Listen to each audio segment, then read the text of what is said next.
On va débuter, messieurs, par le drame qui touche donc le monde du foot depuis ce matin. C'est la disparition d'Emiliano Sala, l'attaquant de 28 ans qui jouait à Nantes cette saison et qui s'était engagé à Cardiff. Hier, il a fait de l'aller-retour à Nantes pour récupérer ses affaires, pour dire au revoir également à ses anciens partenaires. Et en fait, l'avion dans lequel il se trouvait, lui et un autre passager ainsi que le pilote, l'avion qui le ramenait à Cardiff a disparu des radars dans la soirée d'hier soir.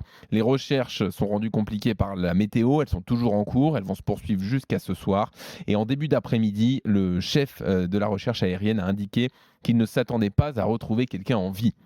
Alors depuis, le monde du foot s'est mobilisé pour avoir une pensée pour Emiliano Sala. Ça va de ses anciens partenaires à Nantes ou ceux qui sont partis, de ses anciens entraîneurs, de Valdemar Kita, son ancien président à Nantes, ou même d'autres personnages du foot comme Kylian Mbappé.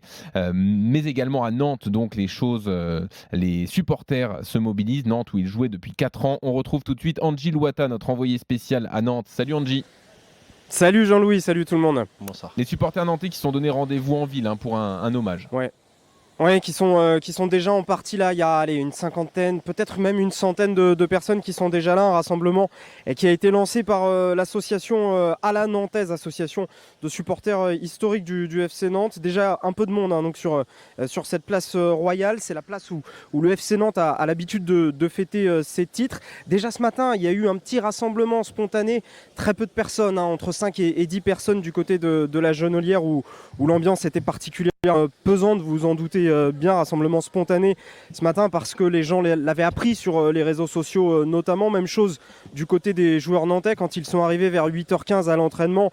Ils étaient déjà en partie au courant que quelque chose n'allait pas avec le vol d'Emiliano Sala. Vahida Ilodzic a bien sûr annulé cet entraînement. Les joueurs ont tenu à rester ensemble au moins quelques heures. Ils sont repartis vers midi, vitres baissées, regard sombre bien évidemment pour rentrer se ressourcer en famille. Sala qui était à Nantes hier encore, on le rappelle, il était venu leur dire au revoir tout simplement, transfert bouclé, mais il tenait à dire au revoir à tout le groupe. Il était venu donc hier et c'est Nicolas Palois, son grand ami, le défenseur du FC Nantes, qu'il a également connu à Bordeaux et à Niort, qui l'a conduit à l'aéroport. C'est donc très très dur à vivre du côté nantais et dans ces conditions, le match a été annulé qui devait se tenir contre Sanois Saint-Gratien. Il se jouera finalement dimanche et la venue de Saint-Etienne, qui était elle prévue samedi, a été décalée à la fin du mois de janvier.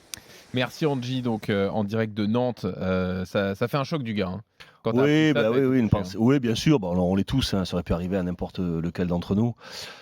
Voilà, il part pour une excellente nouvelle, c'est-à-dire un nouveau club, un nouveau challenge, et puis le garçon rentre pas. Voilà, c'est un drame. On une pensée pour lui, pour sa famille, pardon, et pour ses proches. On pense fort à lui.